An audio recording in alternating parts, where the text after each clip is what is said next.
Tere! Väekas eestlane. Mina olen siin täna aasta esimesel päeval. Soovin sulle imeilusat uut aastat või aastanumbrit ja tahan jälle järjekordses teadvuse avardamise minutites rääkida ühel olulisel teemal, mis puudutab meid kõiki. Ja see on küll hästi oluline teema, millest tuleks aru saada selle jaoks, et me kurja karja ei kutsuks. Ja see teema on siis ohvri mentaliteet või ohvrimeelsus. Ja defineeriks ma seda siis nii, et see on arusaam või selline uskumus, et keegi teine kuskil juhib minu elu või otsustab minu elu valikute üle. Et minu elu on justkui nagu selline, nagu ta on, sellepärast, et keegi teine kuskil otsustab, et see nii on. Ja see on selline vastutuse äraandmise mentaliteet. Et inimene annab siis oma elu eest vastutuse ära ja siis on hästi hea näidata näpuga teiste peale, et kuidas kõik teised on pahad ja vastikud, et minu elu on just selline, nagu ta on. Ja see on selline teema, mis vajab luubi alla võtmist. Ja täna ma siis sellest räägingi, et võtamegi selle teema siis luubi alla ja vaatame, miks see üldse tekkinud on ja kuidas me sellest lahti saaks või kuidas me sellest kollektiivselt siis rahvana saaksime välja tulla. Kuidas see siis tekkinud on? Tegelikult on see tekkinud sellest päästja kultuurist, mis meil siin tükk aega juba on laialt levinud, eriti filmides ja kõiksugused kangelased, kes jooksevad kogu aeg kedagi päästma ja otse loomulikult ka meie igapäevade eludes on ju. Ükskõik millist valdkonda me siis vaatame, üldjoontes me ikkagi jookseme justkui päästma siis mingisugust inimest, üldiselt inimest, kes justkui ei saa oma eluga hakkama nii, nagu meie arvame, et ta peaks saama. Ja kui me läheme veel sügavamale selle ohvrimentaliteedi juurteni, siis seal tegelikult vaatab meile otsa selline asi nagu haletsus. Ja see tähendab seda, et me nagu haletseme üksteist, et justkui oi, vaesekene, sul on ikka nii raske, ja ei ole lihtsalt ainult üksteise suunas, vaid ka iseenda suunas. Et oi, küll minul on ikka raske elu olnud, oi, vot lapsepõlvest tead, ma ei tea, sain ainult tappa või möliseda, no mis iganes, eks ole. Et neid põhjuseid on küll ja veel, mille leiab inimene, kes tahab istuda seal ohvrimentaliteedis, seal ohvritoolis. Ja olen ka ise, kindlasti me kõik oleme vähem või rohkem olnud selles mõtlemisviisis, sest ühiskond ikkagi soodustab seda. Ja just selline üleaitamine, et kus me jookseme, siis me ei anna nii-öelda abivajajale õnge, vaid me jookseme kalaga, on ju. No võta, tule see kala! Ja siis ta tuleb jälle kraabib sul sama targalt seal ukse taga, et sa uuesti talle selle kala annaksid. Võtmata sealjuures mitte mingisugust vastutust siis enda elu ees ja oma valikute ees. Et võtab selle kala ära ja siis läheb ikka kuskile sinna, ma ei tea, poenuka taha viinuskat võtma, eks ole. Ja siis kirub, kui halb kõik on ja valitsus on see sammune ja näed, tema süüdi ja tema. Aga mida sina teed oma elus, on minu küsimus. Mida igaüks meist oma elus teeb, milliseid valikuid me teeme? Et see on, ma arvan, olulisem küsimus, et me vaataksime ikkagi enda elu. Ja kogu meelelahutus on ka ju meelelahutus, see on järgmise nädala teema, ma arvan, on üles ehitatud sellele, kuidas siis vaadatakse endast väljapoole, kuidas keegi teine elab, on ju. Isegi eile oli korra see vestlus mul ühe tuttavaga, et see paukude laskmine, eks ole, et kuidagi ka see on mingisugune selline, ma ei tea, jõukuse näitamise tunnus, et kui ma lasen nüüd neid pauke rohkem, siis justkui ma olen jõukam või kuidagi see defineerib mind kui teistest paremana justkui. Aga see on lihtsalt selline mõte või arutelu, kas see nii on, ma ei tea, aga võib-olla siia teile ka natukene seda mõtlemismaterjali. Aga lähme sinna ohvrimeelsuse ja mentaliteedi juurde tagasi.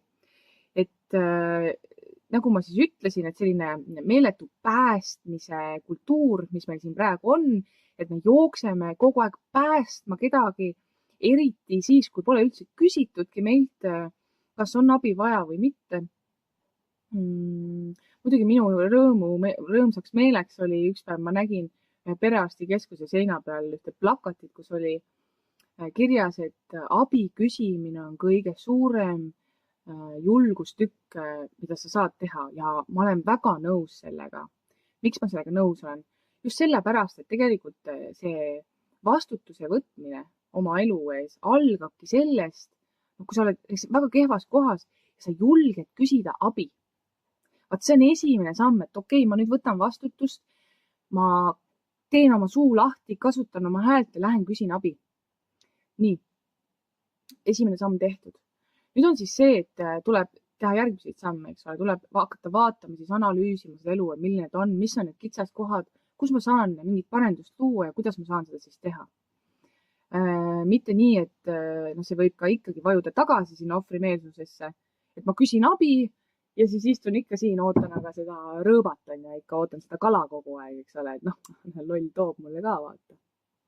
Et tegelikult meil on nagu väga laial skaalal, me näeme seda ka riikide omavahelises suhtluses, kus me jookseme just teistele riikidele appi, vaatamata seda, et meil endal kodus, kuidas meil endal siin asjad on. Et otse loomulikult tuleb aidata, kui küsitakse abi võimete kohaselt aidata.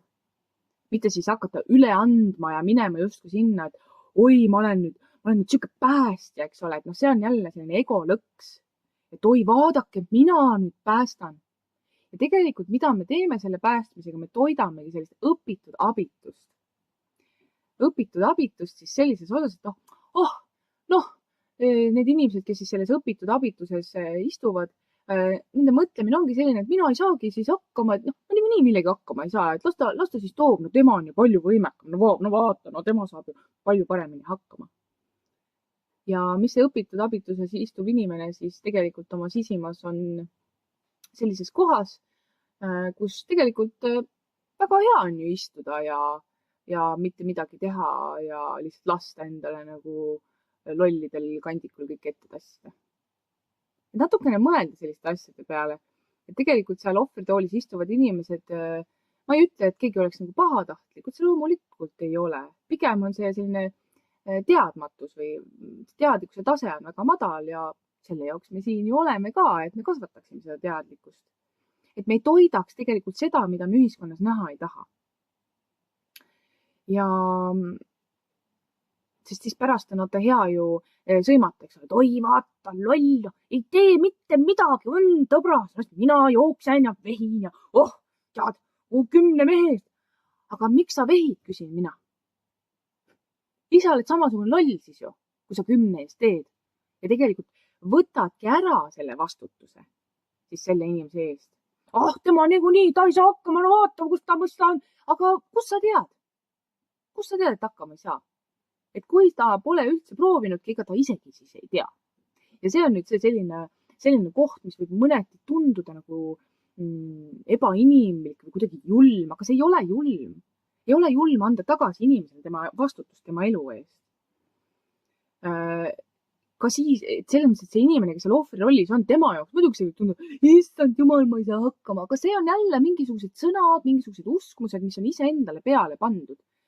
Või on siis lapsepõlvest keegi ütleb talle kogu aeg, et oi, sa oled ikka nii loll, sa ei saa millegi hakkama või mis iganes. Aga see on ka miski, millest tuleb välja tulla. Kõigil üldiselt on valdav osa rahvastikust, eestlastest rääkides, elanud võrdlemisi keerulises lapsepõlves.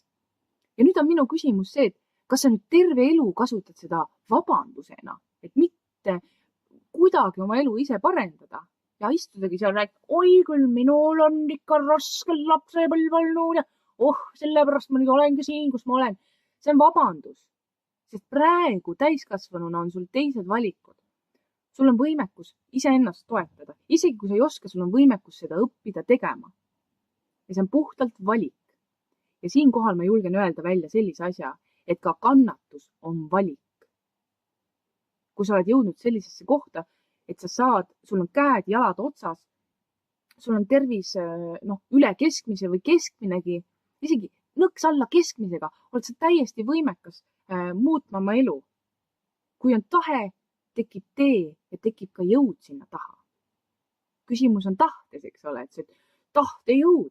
Tahtejõud on selline asi, mida mitte kellelegi ei anta kaasa. Ei ole nii, et ma sündisin nüüd suurema tahtejõuga kui tema. ei, tahtejõud on nagu muskel. Ja sa treenid seda. Me kõik treenime seda. Tahtejõudu me treenimegi näiteks sellega, kui me ei anna esimesele ahvatlusele järgi.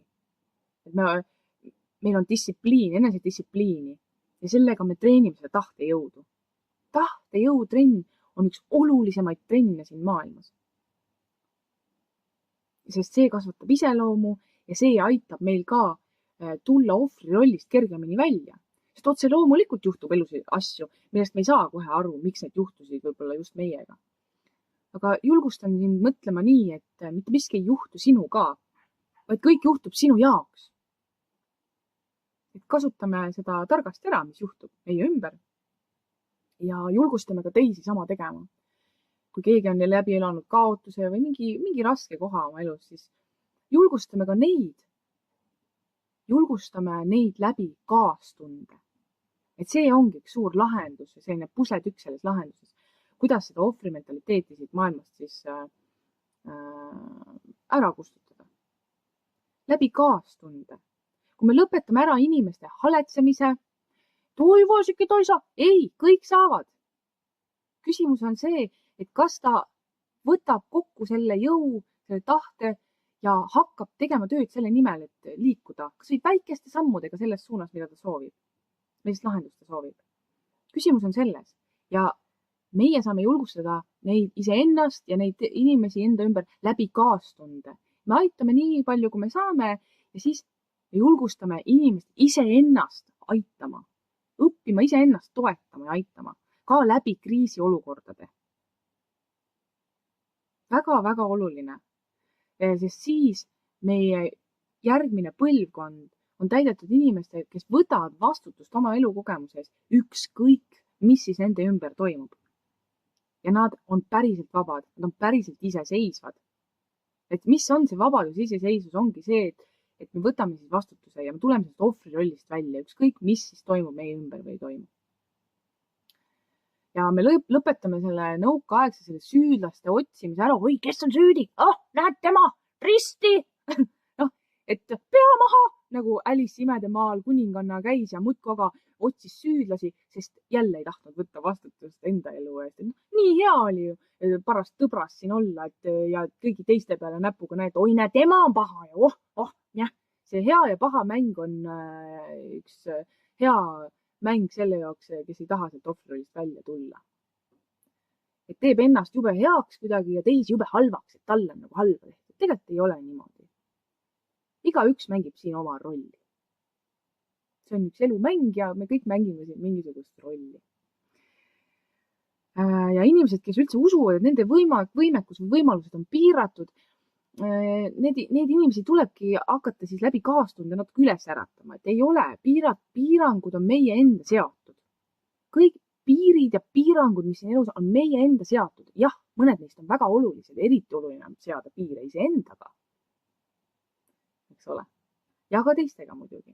Aga see ongi, seal on ka see tasakaal, et me nüüd üle ei paneks selle jälle, et igal pool on piirid. Et see igat pidi võib minna äärmusesse, et me otsime tegelikult elus, kogu universum, kogu aeg liigub tasakaalu seisundi poole. See on selline seadus, mida me kõik järgime, aga mitte keegi ei näe. Tegelikult näeme küll, kui oskad märgata. Ja näiteks ütleme niimoodi, et kui tõesti elus on juhtunud midagi keerulist, tõesti, kui ebaõiglust oled kogenud, tundsid, et nii vastik, kuidas niimoodi nüüd, mingi keeruline koht, et kuidas siis sellest välja tulla? Ma annan sulle täpselt sammud. Esimene samm on see, et aksepteeri seda olukorda, mis juhtus, saa aru, et sa ei saa muuta seda enam, seda olukorda sa ei saa aega tagasi keerata, aga mis sa saad teha, sa saad aksepteerida seda, et see juhtus. Nii, esimene samm. Teine samm on see, et vaata üle, mis tunded sa selle kogemuse taga nüüd on. Ja vaata, ja siis julge ise neid tunda ka. Luba endal tunda neid tundeid, see on väga inimlik, tunded on väga inimlikud asjad, mida kogeda ja tegelikult säilitavad seda inimlikkust meis ja arendavad emotsionaalset intelligentsust, mis eraldab meid robotitest. Siis kolmandaks, vaadata ausalt otsa iseendale. Kuidas mina panustasin sellesse olukorda, mis juhtus? Võib-olla juhtus mingi õnnetus. Mis oli enne õnnetust? Ma ei tea, tegin mingi vigastuse näiteks töö juures. Mingi, siuke näide. Et mis oli enne seda? Kas sa võib-olla kiirustasid? Kas sa võib-olla olid üleväsinud, sest sa polnud tükk aega võtnud endale korralikult aega magamiseks? Ja nii edasi ja nii edasi. Et kuidas sina ise panustasid selle olukorra tekkimisse? Ka suhetes samamoodi. Alati on 50-50. Alati on ühe inimese panus ja teise inimese panus. Üks võimaldab, teine justkui nagu on see paha tegija. Aga see võimaldaja samamoodi lubas näiteks oma piiridest üle sõita, ei kehtestanud ennast, eks ole.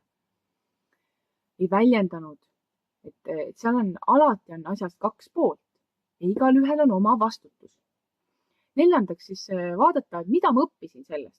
See on nüüd see kõrgem pilotaaž, et kui sa oled need tunded ära tundnud, oled tunnistanud, et okei, minul oli ka seal oma roll ja aktsepteerid seda, siis vaatad mida ma õppisin sellest, mida ma kogesin. Väga oluline punkt. Ja kui sa sellele saad pihta, siis sa saad ka aru sellest, et tegelikult elu ongi üks suur kool. Kooli sa sünnid kohe, paks esimene päev, kui tuled siia, esimene hingetõmbemoment on koolis oled ja oled kuni surmani koolis. Et ei ole nii, et lähed esimese klassi ja siis kuskil ülikoolis õpetad ja siis, näed, kool läbi. Ei ole. Terve elu on üks suur kool. Ja viiendaks siis on see, et kui sa oled ära vaadanud, mida sa õppisid sellest, siis 5 hästi oluline samm on andestamine. See käib muidugi aktsepteerimise juurde, aga seda on keeruline teha selles faasis, kui me alles aktsepteerime, et olukord oli nii.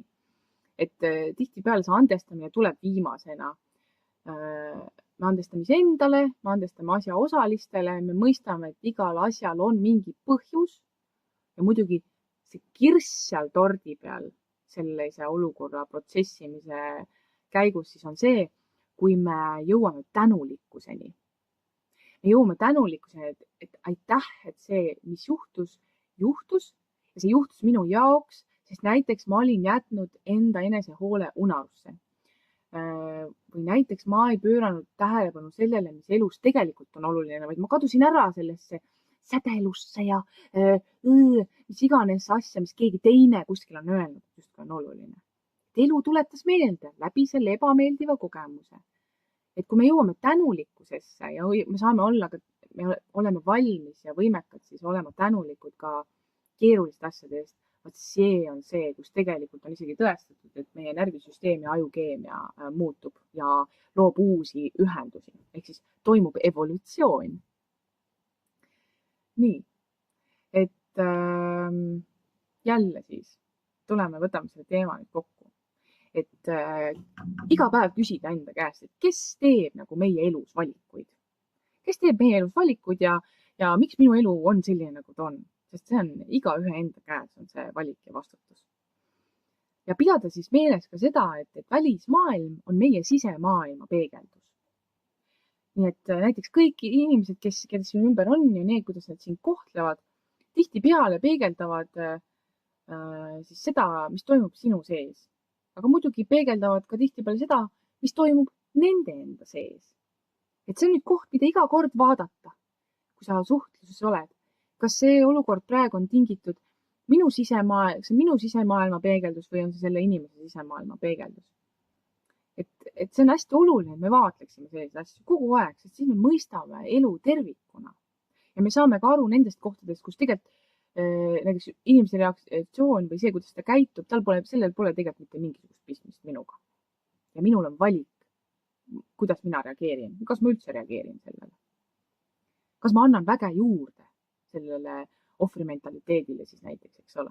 Kas ma veel lähen, et tuleb inimene, et mul on ikka nii raske, nii õudne, lihtsalt jumal. Kas ma lähen sinna ja ütlen, vaesikene on küll, näe, võta kala, võta kõik minu kalad endale, mul endal nälga, sina oled vähemalt söönud, ja mina olen kangelane.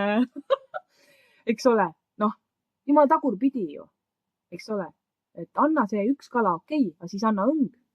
See on kaastunne. Lähed, ütled, kuule, ma saan aru, sul on tõesti praegu raske. Jube raske kogemus, mida sa praegu siin koged. aga ma tean, et sinus on olemas kõik see vägi ja ressursid, mida sa vajad selle jaoks, et seda olukorda parendada. Et käitume nii iseendaga, oma kaaslastega, oma rahvaga ja ka teiste rahvastega. Et aitame, kui on vaja, aga me ei aita enda arvelt. Sest kui sinu tass on tühi, siis ei täida sa selle tassiga mitte kellegi teise tassi. Ja siis oled ise pärast veel kibestunud ka, et on tõbras, näed, ei ütlenud aitäh ka. Aga ta ei pidanudki ütlema, sest tegelikult ta õpetab sulle midagi. Et sa annadki nii palju, kui sul on anda ja siis sa rohkem ei anna ja annad julgustust. Ja siis tõusevad kõik need ohvrid ise sealt maast püsti ja saavad aru, et neil on ka jalad, mida kõndimiseks kasutada ja nad ei pea kellegi teise järel edasi lohisema. Nii et väga loodan, et see inspireeris sind siin uue aastanumbri alguses. Vaatame iseendale ausalt otsa, et kus me kipume minema sinna ohvri rolli, sest see on meie kõigi jaoks igapäevane väljakutse. See ühiskond on olnud väga ohvrimeelne väga pikka aega, aga nüüd on aeg sellest välja tulla. Et imeilusat nädalat sulle ja järgmine nädal näeme. Ole hoitud!